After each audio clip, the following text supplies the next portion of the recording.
সংসদে বিএসইসি ও আইডিআর এর চেয়ারম্যান ও সদস্য পদে বয়সসীমা তুলে দিতে দুটি সংশোধনী বিল পাশকে ঘিরে সরকার ও বিরোধী দলের মধ্যে তীব্র বিতর্ক হয়। বিরোধী দল অভিযোগ তোলে সিদ্ধান্তটি নির্দিষ্ট ব্যক্তিকে সুবিধা দিতে নেওয়া হয়েছে। সরকার বলছে অভিজ্ঞ ও দক্ষ জনবল নিশ্চিত করতেই এই উদ্যোগ। আলোচনায় শেয়ারবাজারের অতীত ধস ও সংস্কার প্রসঙ্গও উঠে আসে। পাশাপাশি সংবিধান পুনর্লিখনের দাবিও তুলে ধরে বিরোধী দল। বিস্তারিত প্রতিবেদনে। সিকিউরিটিজ অ্যান্ড এক্সচেঞ্জ কমিশন সংশোধন বিএসইসি ও আইডিআর এর চেয়ারম্যান ও সদস্য পদে বয়সসীমা তুলে দিতে সংসদে দুটি সংশোধনী বিল পাস হয়েছে। এ নিয়ে বিরোধী দলের তীব্র আপত্তি ও সরকারের পক্ষ থেকে যোগ্য জনবল নিশ্চিতের যুক্তি, দুই অবস্থানের মধ্যে উত্তপ্ত বিতর্কে মুখর ছিল সংসদ অধিবেশন। বিল পাশের পর জাতীয় নাগরিক পার্টির সংসদ সদস্য আক্তার হোসেন বিষয়টি নিয়ে উদ্বেগ প্রকাশ করেন। এই পরিবর্তন কোনো নির্দিষ্ট ব্যক্তিকে লক্ষ্য করে নেওয়া হয়েছে কিনা তা নিয়ে প্রশ্ন তোলেন। যে যোগ্য লোক নিয়ে আসা দরকার, দক্ষ লোক নিয়ে আসা দরকার, এই কারণে বয়সের বাধ্যবাধকতা তারা উঠিয়ে দিচ্ছেন। প্রশ্নটা হলো যে এটা কি কোনো ব্যক্তিকে মাথায় রেখে এটা করা হচ্ছে নাকি একটা পলিসিকে মাথায় রেখে এটা করা হচ্ছে?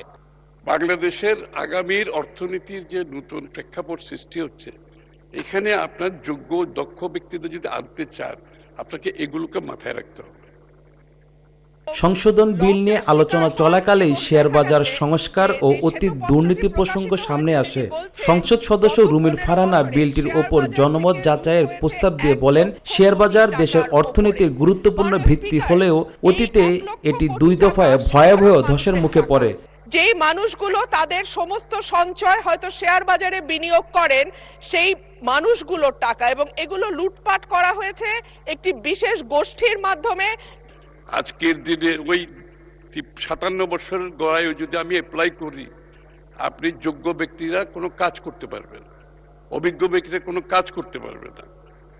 এদিকে বিএনপি যদি 1972 সালের সংবিধানের পক্ষে অটল থাকলে সংবিধান পুনর্লিখনের দাবি জানান এনসিপির আহ্বায়ক ও বিরোধী দলীয় চিফ হুইপ নাহিদ ইসলাম। এখন সাংবিধানিক সংস্কার পরিষদ করার কথা গণভোটে বলা হলো, এখন বিএনপি সেই জায়গা থেকে সরে গিয়েছে। এখন বিএনপি যদি সেই জায়গা থেকে সরে যায়, আমাদেরকে পূর্বের জায়গায় ফেরত যেতে হবে। মাননীয় স্পিকার, সংবিধান পুনর্লেখনের দাবি আমাদেরকেও জানাতে হবে।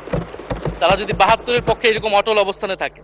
সব মিলিয়ে সংসদের এই অধিবেশনে একদিকে ছিল প্রশাসনিক কাঠামো সংস্কারের উদ্যোগ, অন্যদিকে রাজনৈতিক মতপার্থক্য। Sadat Hossain Imran, channel S, Dhaka. এইভাবে ডিসরাপশন হবে।